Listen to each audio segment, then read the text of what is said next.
यदि आपका कोई आने जाने का रास्ता जो है, यानी कोई भी मकान है आपका, कोई है ना, किसी का निजी जमीन क्यों ना हो, ठीक है, निजी जमीन भी है, लेकिन कोई रास्ता को रोकता है ना, रास्ता को रोकता है, मतलब जाने आने से बोलता है कि नहीं हम इससे नहीं जाने देंगे, तो क्या विकल्प है? ऐसा संभव है? तो समझ लें कि ऐसा संभव नहीं है। अगर कोई ऐसा करता है तो उस पे जो कानून में है बहुत सारे नियम बनाए गए हैं। आपको क्या करना चाहिए? सबसे पहला काम देखें, अगर कोई जाने आने का रास्ता आपका बंद करे ना, तो आपको जो भी नज़दीकी, सबसे पहले निचली स्थल जैसे अंचल के अधिकारी होते हैं, है ना, आपके मन में ये भी हो सकता है कि ये सब करने से जो होता है कि कोई फायदा नहीं होने वाला है ना, है ना।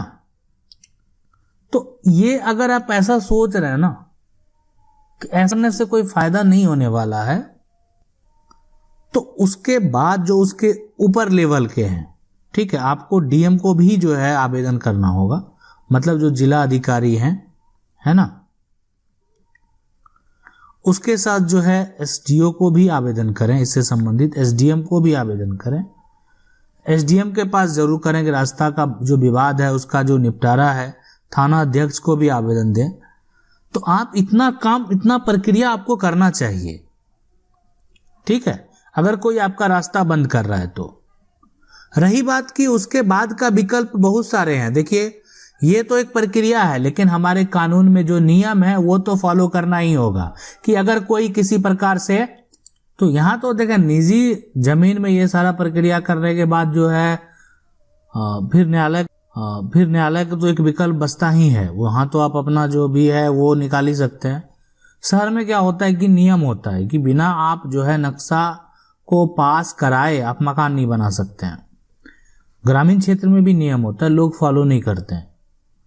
तो अब वहां पे ये नेसेसरी है नगर निगम के द्वारा जो है, यानी जो नक्शा है वो जब तक आपका अप्रूव नहीं होगा, आपने कितना रास्ता छोड़ा आने जाने के लिए, जो नियम है वो कॉलोनी के हिसाब से आपको फॉलो करना पड़ेगा। तो ये तो अलग बात हो गई।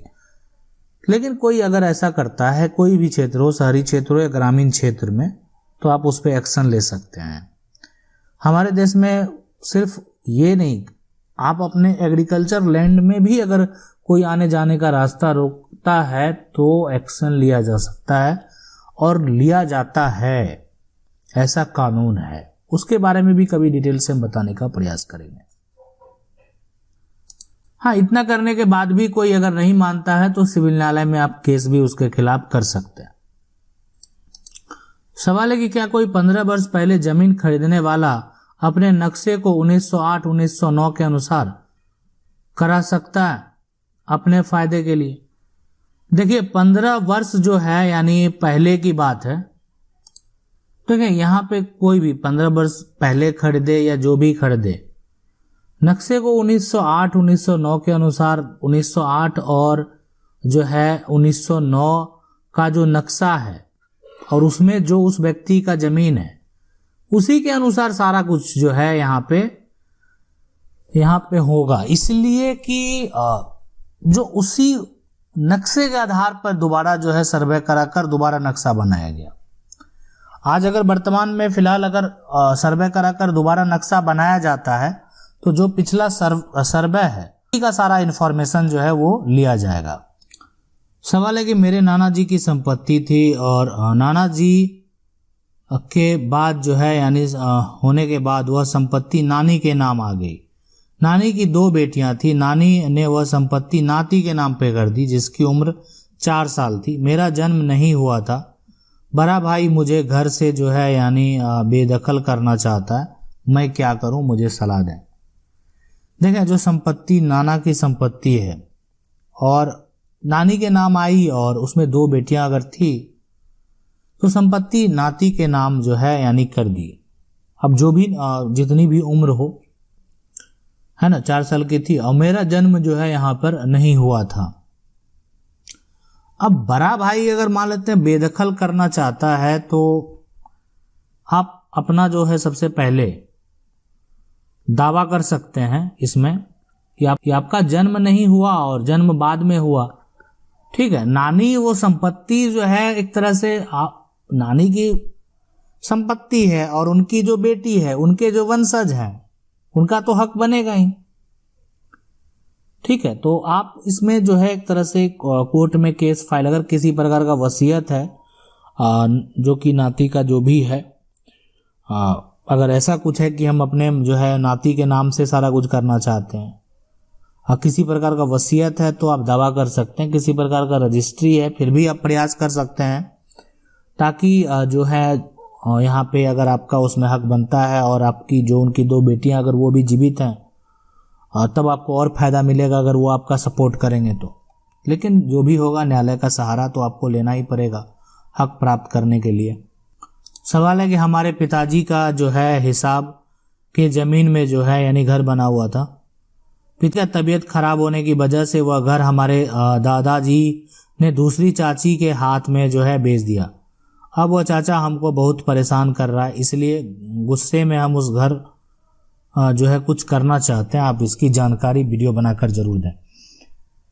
देखें जो भी है पिताजी के हिसाब से जो भी घर बना हुआ है, और अगर मान लेते हैं उनकी तबीयत खराब है, अब दादाजी जो है वो अगर दूसरे चाची के हाथ मान लेते हैं बेच दिया, जो भी कर दिया, ठीक है, परेशान कर रहा है या, तो यहाँ पे सबसे जो दिक्कत है ये कि जो संपत्ति है वो क्या, आप ये देखें कि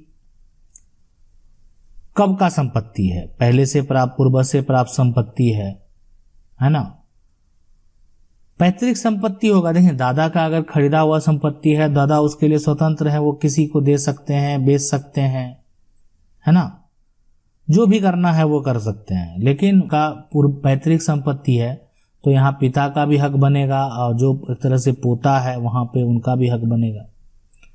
तो इसलिए आप यहाँ पे दावा जो है वो पेश कर सकते हैं और हक प्राप्त कर सकते हैं। और इसके लिए लेकिन यहाँ पे अगर ऐसा उन्होंने कर दिया है तो सिविल न्यायालय में उनके अगेंस्ट केस फाइल करना पड़ेगा कि उन्होंने जो है जो बेचा है वो पैतृक संपत्ति, हाँ, लेकिन अगर वो दादा का सेल्फ एक्वायर प्रॉपर्टी है, मतलब खुद से कमाई करके दादाजी वो खरीदे हैं, फिर वो किसी को दे रहे हैं, चाची हो या जिनको देना चाहें, तब आप यहाँ पे केस फाइल करेंगे भी तो कोई ज़्यादा फायदा नहीं होगा, इसलिए कि वो उसको बेचने के लिए स्वतंत्र हैं। लेकिन अगर पैतृक संपत्ति है तो आप दावा कर सकते हैं और दावा के साथ उसको हासिल भी कर सकते हैं। वो ऐसा अगर कर भी दिए होंगे, बेच भी दिए होंगे, रजिस्टर भी कर दिए होंगे तो वो भी कैंसिल होगा।